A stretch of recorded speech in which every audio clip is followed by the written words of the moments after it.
Miss হবে না আপনার পছন্দের টিভি শো। দেখুন জি5 অ্যাপে একদম ফ্রি। তুমি না এত বেশি কথা বলো, সেই জন্যই আমার রাগ হয়। দেখতে পাচ্ছ কিছুই শুনতে পাচ্ছে না, কোনো কিছুই বদার করছে না একে।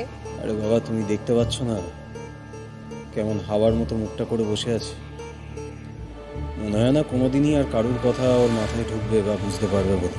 তা হলেও শুনতে তো পাচ্ছে। শুনতে পেলেই বা শুনলে শুনুক না।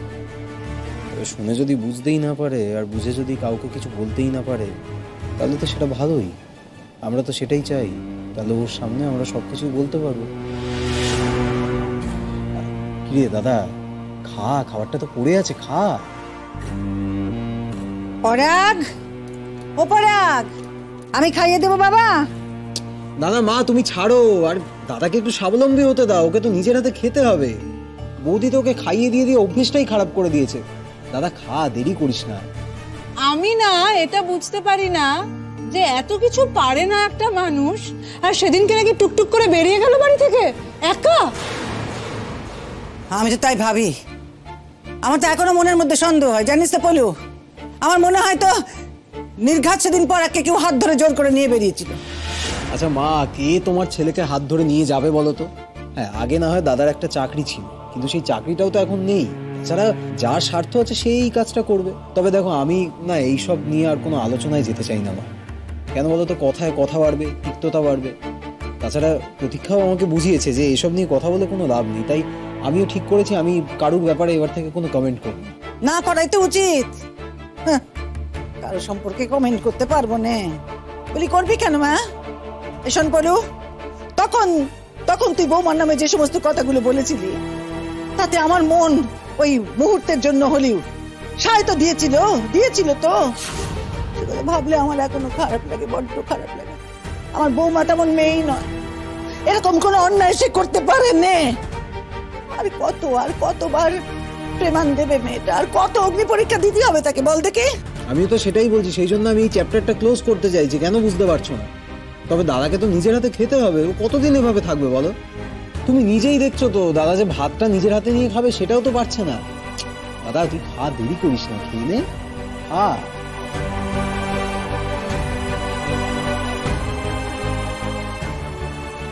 দাদা, ভালো লাগছে খেতে? আরে তুমি তো অনেকদিন মাংস ভাত খাওনি বলো, তাই আজকে তোমাকে মাংস ভাত খাওয়াচ্ছি আমরা। খাও না, ভালো করে খাও। যদিও তোমার বউ এই মাংসটা খেতে পারবে কিনা সে নিয়ে সন্দেহ আছে। বুঝতে পারছিস না দাদা, তো বউয়ের মাংস কেন কোনোদিনই কিছুই বোধহয় আর খাওয়া হবে না। তো ওর জন্য খুব কষ্ট হয় জানিস, বেচারি। অবশ্য তোর জন্য আমার খুব কষ্ট হয়। তবে তোর বই তো এখন তো সবকিছু করে, তোর দেখভাল, তোর জন্য সবকিছু এনে দেওয়া, তোর হয়তো আবার রুখেও দাঁড়া। আরে ওই পরাগটাকে কি বলছিস রে তোরা? বোঝাচ্ছি যে একা একা খাওয়া শিখতে হবে তো দাদা। দিদি ভাই আর কত কিছু দায়িত্ব নেবে তুমি বলো? দিদি ভাই এত ব্যস্ত একটা মানুষ, সে যদি এখন এই নিয়েও চিন্তা করে যে তুমি খেয়েছো কিনা, মানুষটা কি করে বাঁচবে বলো তো? সেই কথাই বোঝাচ্ছিলাম মা। সে আর বলে কি হবে? আমি তো সারাদিন কত করে বোঝাই, দেখে তো মনেই হয় না যে আমার কথা কিছু শুনছে, বুঝতে পারছে। আমি যদি সব কথা বুঝতাম মা, তাহলে তো এই কথাগুলো জানতে পারতাম না। আজই মনে হচ্ছে সেই নির্মম ঘটনাটা ঘটাবে ওরা। দেখি আমি কি করতে পারি। আজ আমারও হয়তো নিজেকে প্রমাণ করার দিন। জানি না এরপর কি হবে, কিন্তু শিমুলের গায়ে কোনো আঁচড় আমি লাগতে দেব না, কিছুতেই না। কিরে দাদা, ভালো করে খা। আচ্ছা, আর একটু মাংস নিবি তো নাকি? মা কেন? তুমি তো মাংস খেতে এত ভালোবাসতে, এখন খাচ্ছ না কেন? খাও। কি হয়েছেটা কি? কি হয়েছে? এ হে হে, উপরাগ, তুই তো এতটুকুও খাসনি বাবা। শুধু শুধু ভাত কেন খাচ্ছিস? খা ভালো করে। আচ্ছা আচ্ছা, আমি খাইয়ে দিই। ও বাবা, বাবা গো, শোনো, এই দুপুরবেলা না খেয়ে থাকলেই হবে না তো? এরপরে বৌমা এসে না খুব বকাঝকা করবে কিন্তু, হ্যাঁ ওরকম করেনি, খেতে হয়। এসো। না না না না না। দেখছো মা, তুমি দেখছো কেমন জেদ করছে। আচ্ছা তুই খাবি না কেন? তোকে তো খেতে হবে দাদা। এই তো দেখ, আচ্ছা আচ্ছা দেখ, এই যে এই তো আমরাও তো খাচ্ছি। দেখ মা কত ভালো মাংসটা রান্না করেছে। কতদিন পরে এত সুন্দর মাংস খেলাম সত্যি। কি হলো কি দাদা, তুমি খাচ্ছ না কেন বলো তো? খাও না। কেন মন খুঁতখুত করছে তোমার? তোমার মনে হচ্ছে যে আমরা একা একা সব খেয়ে নিচ্ছি, তোমার বউটা মাংস খেতে পারছে না। আরে বাবা, তোমার বউয়ের জন্য তুলে রাখা আছে বললাম তো, সে খাবে গো। রাত্রেবেলা যখন ফিরবে স্কুল থেকে তখন ঠিক খাবে, তুমি খাও না এখন।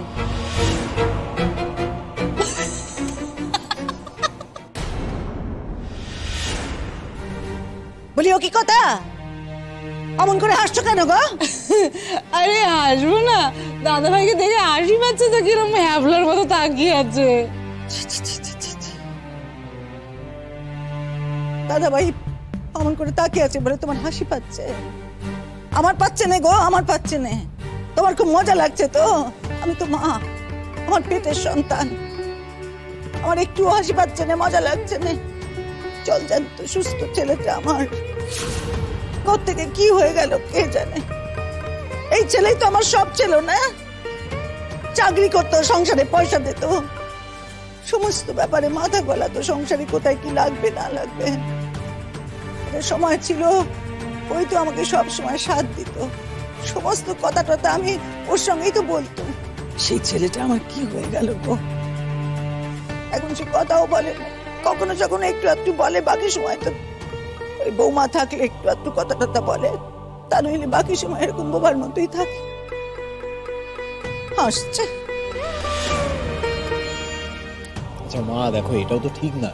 মানে বৌদি থাকলেও কথা বলবে সবার সঙ্গে, বৌদি না থাকলেও আমাদের কারোর সঙ্গে কথা বলবে না, এটা তো ঠিক না। দেখো আমি যে ওর ভাই, ও ভাইয়ের বউ, তুমি ওর মা, সবার সঙ্গেই তো কথা বলতে হবে। আমাদের কথা না আমি বাদই দাও, শুধুমাত্র বৌদিকে চিনবে সেটা তো হয় না। বলি ও কি কথা বলু, এভাবে বলছিস কেন রে তুই? ও কেন কথা বলছে না তা ভগবান জানে না, নিশ্চয়ই মনের মধ্যে কিছু একটা হচ্ছে তাই বলছে না। দাদা তোর মনের ভেতরে কি হয়? না না, খাও দাদা ভাই, খেয়ে দিয়ে ঘুমিয়ে পড়ো, তারপরে একটা শরবত দেবো বিকালবেলা উঠে।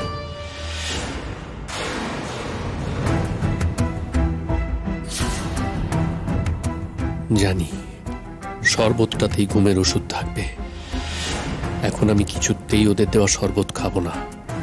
সব দিক থেকে সেফলি খেলতে চাইছে। কোনো কারণে আমি যদি বেরোতে চাই, যাতে বেরোতে না পারি, ঘুমিয়ে থাকি, আমাকে সেইভাবে রাখতে চাইছে। না রে, আমি খাবো না তোদের দেওয়া শরবত। জি5 ডাউনলোড করুন আর সব এপিসোড দেখুন একদম ফ্রি।